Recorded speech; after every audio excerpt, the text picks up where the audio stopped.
કેન્દ્ર દ્વારા રજૂ કરાયેલ બજેટ ઐતિહાસિક અને લાભદાયક હોવાનું સીએ જગદીશભાઈ પાઠકનું મંતવ્ય. આજરોજ કેન્દ્રીય નાણામંત્રી શ્રીમતી નિર્મલાજી દ્વારા વર્ષ 2025-26નું અંદાજપત્ર રજૂ કરવામાં આવેલ. આ અંદાજપત્રમાં ખાસ કરીને વિવિધ તમામ વર્ગના લોકોને ફાયદો થાય એવો ઐતિહાસિક નિર્ણય કરવામાં આવ્યો હોય એવું માની શકાય.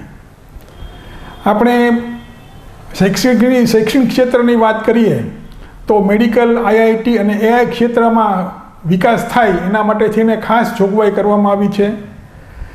ખેડૂતોની વાત કરીએ તો તેમાં અત્યાર સુધી 3 લાખ રૂપિયા સુધી કેસીસીની લોન આપવામાં આવતી હતી. તેના બદલે હવે રૂપિયા 5 લાખ સુધી ખેડૂતોને લોન મળી શકશે.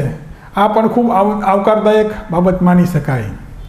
ઉપરાંત 36 પ્રકારના વિવિધ જીવન રક્ષક દવાઓ કે જેની ઉપર હવે ટેક્સ લેવામાં આવશે નહીં, આ પણ એક આવકારદાયક બાબત માની શકાય. આપણે આવકવેરાની વાત કરીએ તો અત્યાર સુધી નવી રેજીમમાં રૂપિયા 7 લાખ સુધીની આવક હોય તેમને એક પણ રૂપિયો ટેક્સ ભરવાનો હતો નહીં. તેના બદલે આ લિમિટ વધારી અને રૂપિયા 12 લાખ જેટલી માતબર રકમ કરી છે. એટલે કોઈ પણ કરદાતા જેની આવક 12 લાખ રૂપિયા સુધીની હોય એને એક પણ રૂપિયો ટેક્સ ન ભરવો પડે એવી એક ઐતિહાસિક બાબત માની શકાય. અત્યાર સુધીમાં કોઈ પણ નાણામંત્રી એ આટલી મોટી રકમનો ફાયદો એક વર્ષમાં આપ્યો હોય એવું બન્યું નથી. એ પણ ખૂબ સારી બાબત માની શકાય.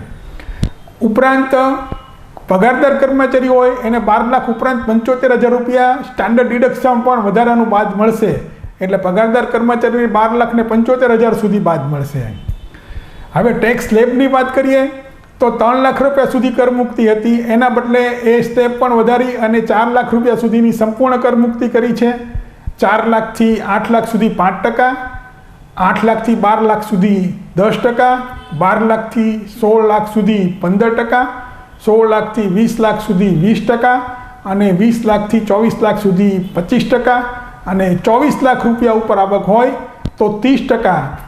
આમ આવા વિવિધ પ્રકારના સ્લેબોમાં પણ સુધારો કરી અને અગાઉ જ્યારે 15 લાખ રૂપિયા ઉપરની આવક હોય તો 30%ના સ્લેબમાં આવી જતા હતા, એની બદલે 24 લાખ રૂપિયા સુધીની આવક હોય તો એની ઉપરાંતની આવક હોય તો જ 30% ટેક્સ લાગુ પડશે. આમ માતબર રકમનો મધ્યમ વર્ગને ખાસ કરીને ફાયદો કર્યો છે. નાના વર્ગની વાત કરીએ, મહિલાઓની વાત કરીએ તો સેલ્ફ હેલ્પ ગ્રુપ દ્વારા પણ તેમને સશક્ત કરવાની જોગવાઈ કરવામાં આવી છે. નાના વેપારીઓ હોય એને 5 લાખ રૂપિયા સુધીની લોન આપવાની, ક્રેડિટ કાર્ડ આપવાની જોગવાઈ પણ બહુ મહત્ત્વની માની શકાય. મધ્યમ વર્ગના લોકોને, મધ્યમ ઉદ્યોગને અને એવા તમામ પ્રકારના ઉદ્યોગપતિઓ હોય કે જે નાના અને મધ્યમ ક્ષેત્રનું કામ કરતા હોય તેઓને પણ 2 કરોડ રૂપિયાથી 5 કરોડ રૂપિયા સુધીની લોન આપવાની જોગવાઈ કરી છે. એ પણ આવા દરેક પ્રકારના લોકોને ફાયદો કરશે અને વિકાસની ગતિ ખૂબ ઉપર આવશે એવું આપણે માની શકીએ. વધુમાં સિનિયર સિટીઝનને પણ ફાયદો આપવામાં આવ્યો છે. અત્યાર સુધી 50,000ની વ્યાજની આવક હોય તો ટીડીએસ કાપવામાં આવતો હતો, એના બદલે હવે 1 લાખ રૂપિયા સુધી આવક હોય વ્યાજની તો ટીડીએસ કાપવામાં આવશે નહીં. આ પણ એક આવકારદાયક પગલું માની શકાય. તેમજ ભાડાની બાબત કરીએ તો ભાડામાં 2,40,000નું ભાડું ચૂકવવામાં આવે તો ટીડીએસની જોગવાઈ લાગુ પડતી હતી.